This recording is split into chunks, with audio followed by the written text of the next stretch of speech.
Hey guys, it's Antonio Reid. I'm here again, talking to you about my ongoing climate change experience. Right now, I'm involved in high-level talks happening at my former school, Appalachian State University here in North Carolina.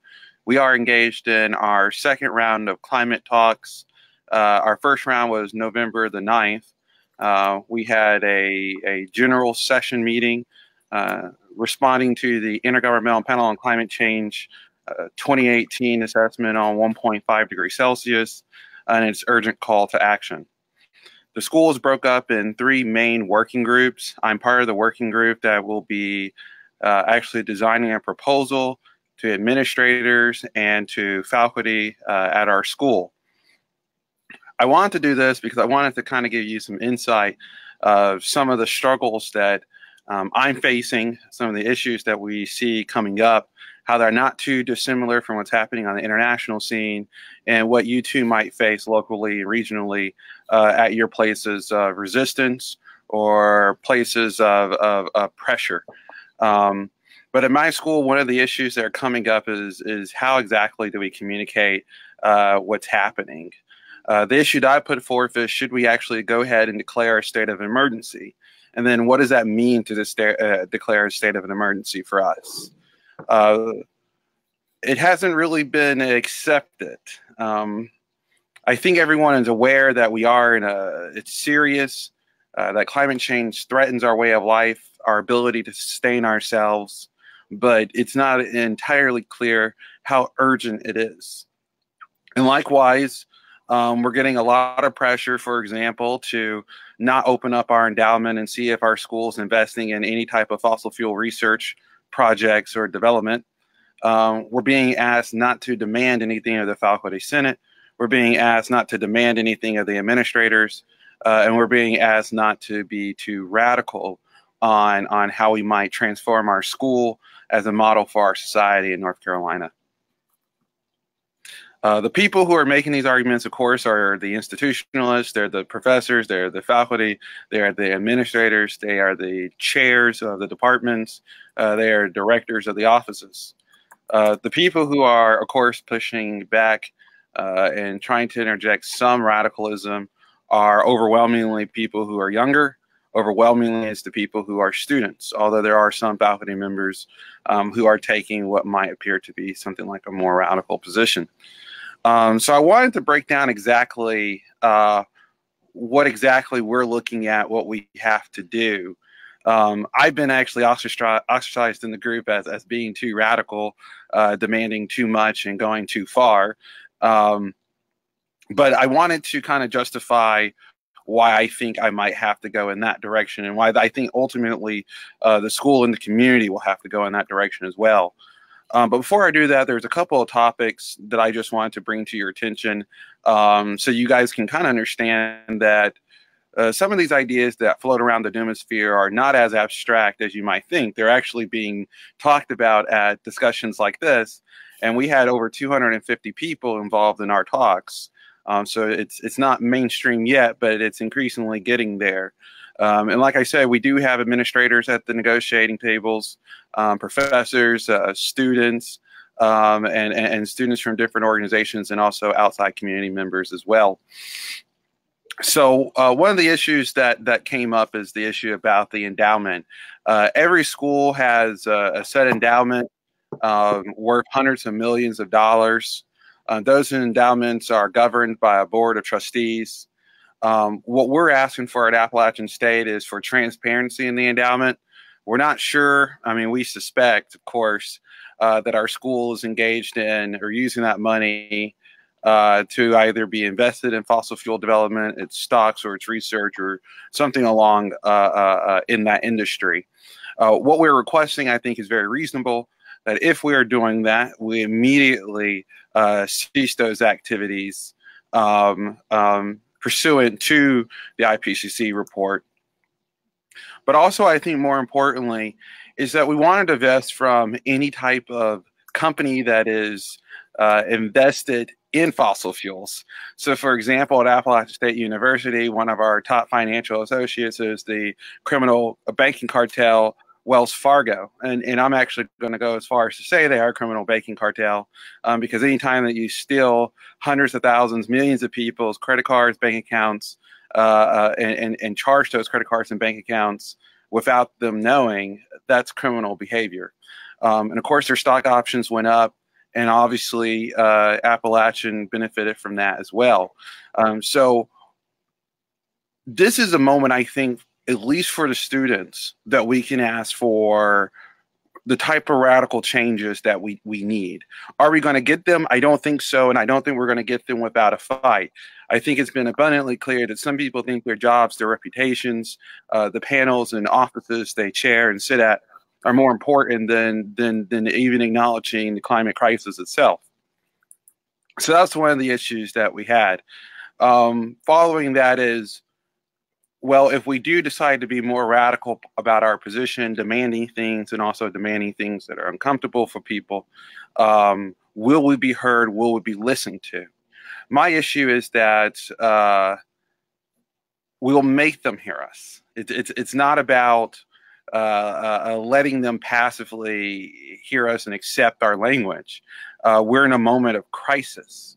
This is a time to speak truth to power. This is not a time to yield. This is not a time to bend our heads. We've been doing this for the last 30 years. And that's part of the reason why I wanted to make this is to speak out to people who are in these communities who are being told that we need to talk about this with the language of normalcy and the language of modesty and civility. I think we can be respectful and I think we can be dignified, but we are in a crisis. This is a time for us to take extreme measures, measures that we would not be taking if we were not in a state of crisis. So to me, it's completely on the table that we look at our endowment. It's completely on the table that we might have to unseat administrators and faculty members. I don't think that that's that controversial.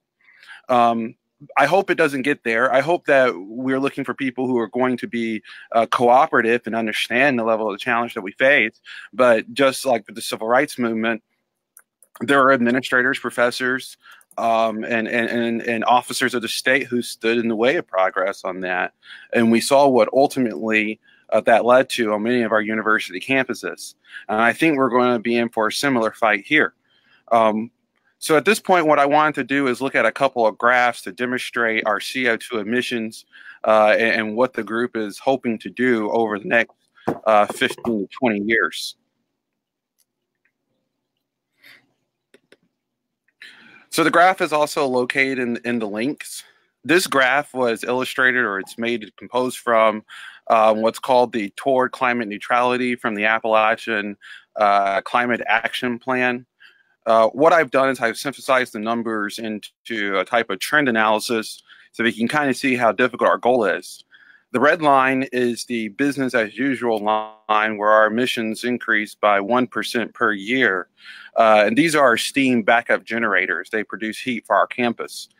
The blue line is the 4.2% emissions or CO2 equivalent reductions per year.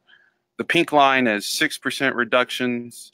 The green line is the current trajectory, or that was the plan that was initiated in 2009. And then 2017, the black line is the 2017 line that shows the reductions we'd have to make to get off the current business as usual line right now at 1% per year. This graph is very important because it illustrates a couple of things, okay?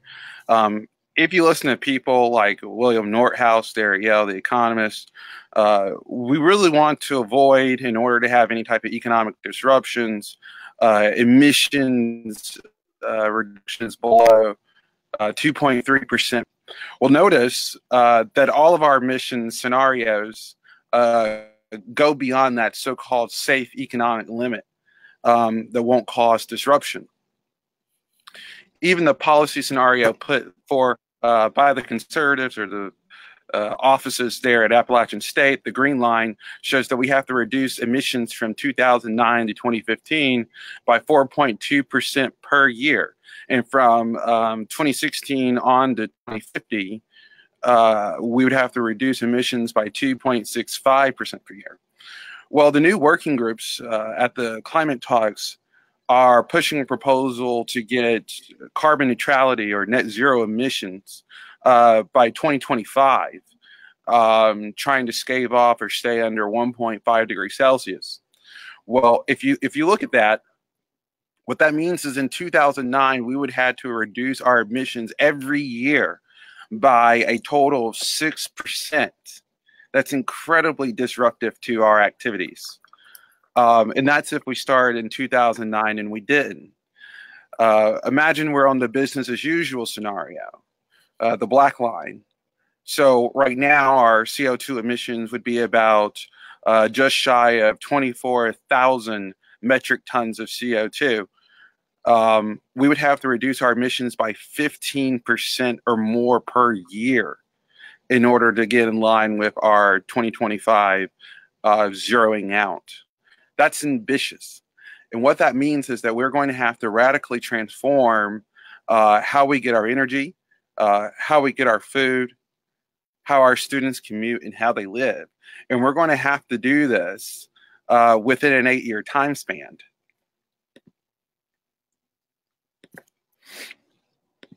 So what that leads me to believe is that we obviously have to take some very radical steps. I mean, the endowment is a very, very small, and actually it's very modest. It's a very modest proposal because we're going to have to be doing things much bigger than that. So one thing I wanted to do is open up this opportunity, or open up the time for questions to get those in, to see if other people are having similar problems or just have issues or concerns about what I've stated already.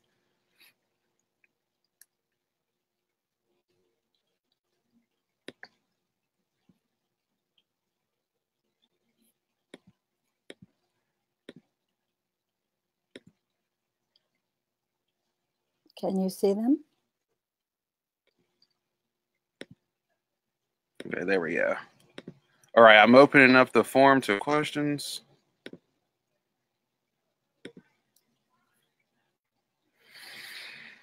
How is students' life? How is student society, or how society lives? I'm not exactly sure what Mindy's question is about, so I'm going to go on to the next one.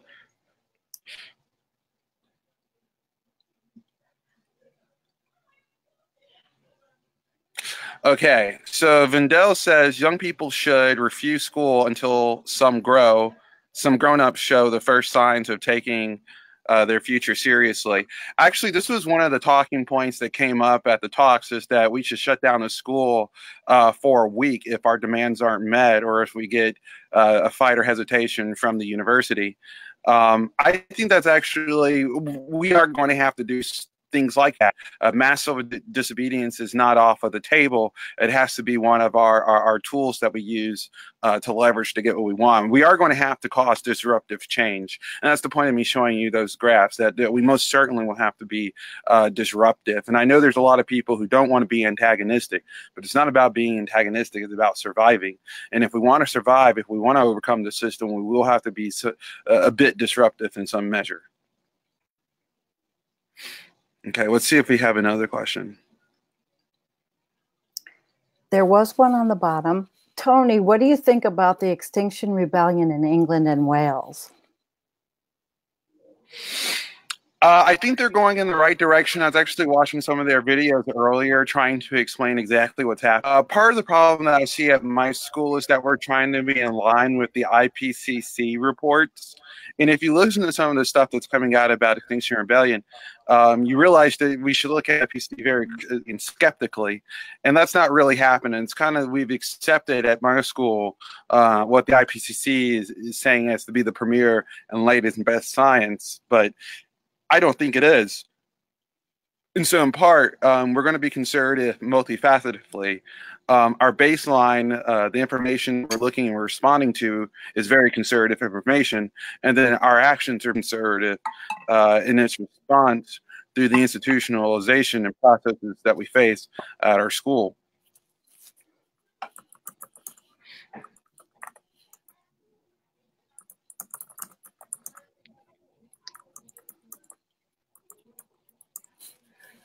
Right.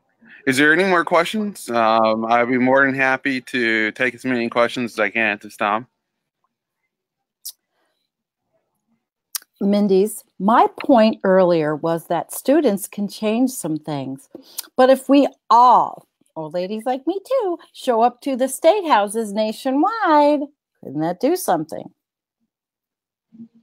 I think that's exactly right. It's going to take a mass mobilization. And the only cause that people are going to mass mobilize behind, if they realize that something is at risk, that something is being threatened, that something is going to be jeopardized. I think that's part of the problems that we're having at the school, is that not everyone agrees that we face a clear and present danger. I don't think everyone understands what exactly it means to face climate catastrophe. And of course, I'm not saying I understand what it means to face climate catastrophe. I don't. But I do have, if you want to know what it means to face climate catastrophe, look at what's happening at the border today.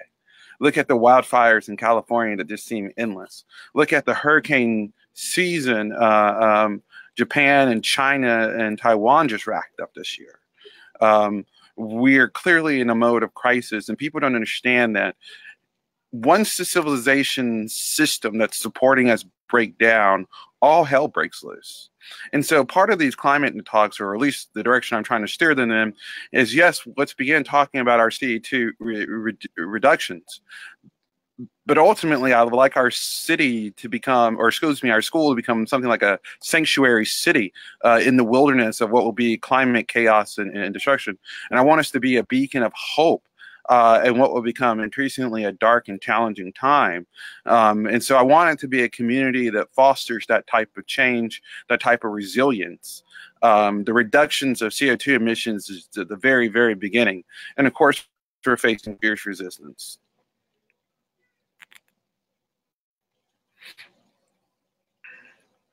Michael says, like most past empires, this one is on the road for self-destruction. I think that's exactly true. And the universities are a microcosm of the empire. We see this in their offices. We see this in how they delegate responsibility. We see this in their hierarchical structure. But it's up for the civilians, it's up for the constituencies, it's up for community members and the students to respond, and to respond as humanly as possible. And I want to emphasize humanly, because what we're facing is the processes of institutions. Institutions survive, and the way the institutions survive is by protecting the status quo, and we're being asked to upend the status quo. So we are facing fierce resistance. We're facing a highly mechanized, highly intelligent, and learning resistance as well. So I'm going to see if we have any more comments or questions. Mindy says, some won't believe it until the massive migrations begin. California is in an awful spot. My sky has been yellow-brown for 3 straight days now. No, I think that's exactly right. One thing that's really interesting about this is that the United States military is the top agency, it's Pentagon, it's the top agency that's really concerned with this whole climate issue. And they look ahead, and that's what they're paid to do. One of the issues they look at is this border crisis. Everyone knows that the world is warming, but it only takes a little bit of warming to reach wet bulb temperatures at the tropics. And essentially what's going to happen is the tropics are going to empty out. We're moving back 165 to 100 million years in the past. The tropics are going to empty out with the humans. First, it's going to show itself by our inability to grow food in those regions, and then by failed states and governments, and there will be an exodus. But they'll be coming up here. They'll be coming to the north. They'll be coming to the United States. They'll be coming to China. They'll be coming to Europe. And by the way, people in America will be coming to Canada, and people in Europe, and people in China will be going into Russia. But they'll be holding the fort at the borders. So a lot of people won't believe it until we are in, and we already are, by the way, in a refugee crisis greater than that of the Second World War. Just look at what's happening in the European theater, and that's not set to stop. The United States military knows that eventually public opinion is going to pressure Congress to close the border down officially. It's not officially closed. We tag people, we deport them, and then they jump back over the border next week, and we tag them, deport them again. We're actually going to have to shut down the border. And what that means in military talk is that a couple people are going to have to die. Unfortunately, it will only have to be a couple because word spreads pretty fast. And we're talking about a militarization of our border that Americans, no living American, well, I don't think any American has ever seen. We're going to be talking about machine guns on the walls. We're going to be talking about predators in the skies, drones. It's going to be a highly militarized border aimed at letting zero people in. One of the problems the military says that will happen in response to that is that by that time, which they say 10 to 15 years from 2012, so sometime between 2022 and 2030, basically, that they'll have to kill what amounts to be the spiritual relatives of what will be nearly 20 to 25% of the American population, Hispanic and Latinos. And I think a lot of people will respond to that, and they'll have a very visual response to that.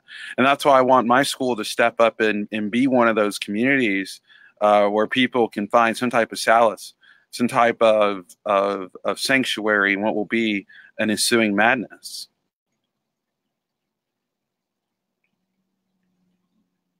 So as higher education institutions adopt strong policies, it should extrapolate out to cities and towns. I think that's exactly what our model is. So we want to show that our cities, that our school, first of all, can do this. And it's going to be hard. It's going to be very, very hard. But actually, I think life would be a lot better if cities were designed like schools, not just in a policy direction as well.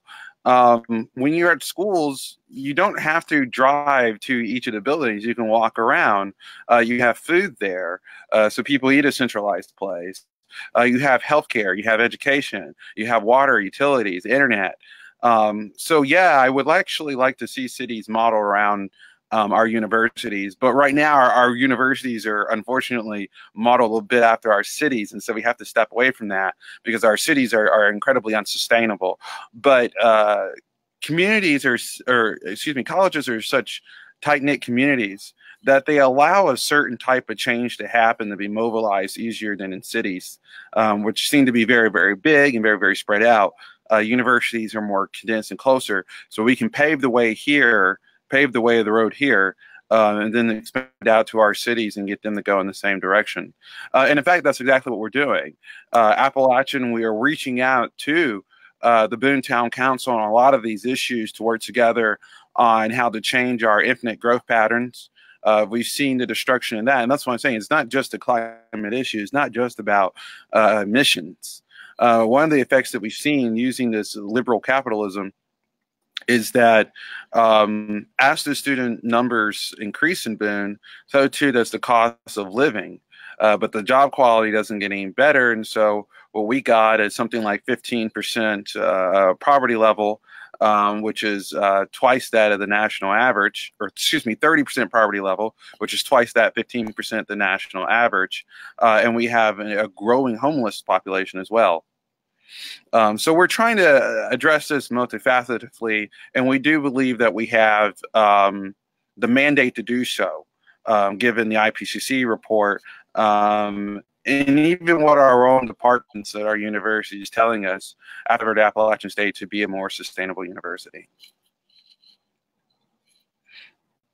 Do you see the retirement of Trump's climate denier environmental agency pick significant, and understand more rational scientists coming on board?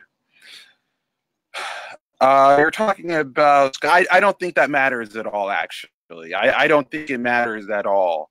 Under Obama, we had a radical EPA. You got to remember in 2015, the EPA was trying to tell us that fracking had no systemic impact on drinking water. And then it had to totally reverse course, not because the science was wrong, but because it was being manipulated by corporate lobbyists. And then we were told that, of course, fracking destroys permanently drinking water. The EPA will always be used as a political vehicle for whoever's in office. What we have to do is sustain our momentum, and that's regardless of who's at the EPA under what presidency. And plus, we are under some type of a political dystopic spell of Democrats and Republicans. So we're not going to get any type of those type of EPAs. If we want progress out of the EPA, we're going to have to hold the administrators' feet to the fire ourselves, which means that we're going to have to get out in the streets, which means that we're going to have to mobilize. Obama was the fracker in chief, and he was a lot more than that. You got to remember that during the Obama years, we increased our oil production by oil natural gas by 88% over the Bush years. Okay. His former Secretary of State, Hillary Clinton, was trying to bring and these people are looking at the numbers like I am. They know this means their children are toast. But that's the direction they went in, and that's why we have to start staying more radical. And I like something that Naomi Klein said, and this changes everything, that when radical behavior becomes normalized, that's to win. That's when we start winning.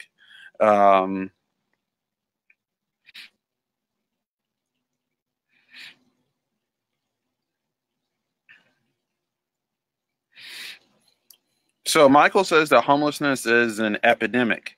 You know, as I said, that the university is a microcosm of the society. Homelessness in America is growing, and so then likewise, it's growing in Carolina, which is really dominated by Appalachian State University. The population of the town is 14,000. The population in school is over 19,000, so we more than double. And likewise, we've seen the increase of our students, a steady increase of homelessness as well. And that's why it's so important that we answer this call to action, because in part in addressing our carbon emissions, we're going to have to address the system that produces those carbon emissions. And that system that produces carbon emissions happens to be a system that produces inequality and a whole sort of differences as well in housing and homing and education, healthcare is just a few of them. Greenland's moving toward thaw degrees. I think that's very interesting because I go to school up at Appalachian, and you know, we're in the mountains, so our elevation is much higher than when I come home in Winston-Salem from the Piedmont. Actually, our climate is very similar to upstate New York. And for the first time when I was up there, I could visibly see that the leaves were more than. It was like the entire ecology was shocked, and the reason why I bring that up about the Greenland thawing out is because the entire ecology of Greenland is changing, but so too is the entire ecologies of where we live. Everything that is touched by the climate is now under a force of change. Everything that is touched is set to change now. It's not just about temperature rise or sea level rise, but leaves turn colors. It's migrate. It's about when the bees nest. It's everything changes now. Everything. I don't have any more questions or comments in the area. I'm going to close this out, and thank you again for listening to my snippet report on the Appalachian State University Climate Talks. I hope to see you live at our third round of talks. Thank you.